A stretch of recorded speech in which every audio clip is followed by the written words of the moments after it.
Hello everybody, today we are back working on our crazy kotatsu table. And if you don't know what that is, I didn't know either. It is a Japanese sit on the floor table that has a blanket and a heater in it. And it's crazy because, let's face it, I'm making it. So we started off with this 1/4-inch plywood and we cut it to the size of the river so it will lift the plastic up. And then we're going to smooth out the lines that come in the plastic from the folds. And I did that using a heat gun. And then we're going to add in some crinkles into the plastic. And the reason we have to do all this is because I'm stupid. Two of my favorite things to do are floating wood and bottom layer design. And I thought it would be a good idea to incorporate both into a single table.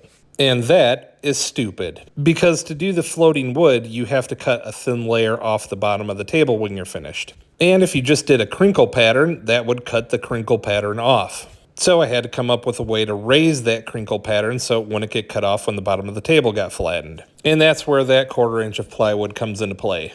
Now I couldn't really make sidewalls because if I did, there's a decent chance that the epoxy could flow back underneath it. And I couldn't exactly put the sidewalls on top of the plastic sheathing. So I decided to use the plastic as some temporary walls and use some tabletop epoxy to seal up any holes, which seemed to work all right, but I'm still not fully convinced. So this is tabletop epoxy that I'm spreading, and I started with a big syringe and then moved to just pouring it with a bucket. I actually spent more time sitting around thinking about how to do this than I did doing the actual work. See, if I were a smarter person, I would have decided that I'm probably taking on too much and I just needed to pick a direction. But I'm not smarter, so this is either going to be really crappy or super awesome. So the next day when I decided I needed more, I poured some deep pour epoxy into one of my pre-made molds. And then I just let it sit off to the side for about 12 hours.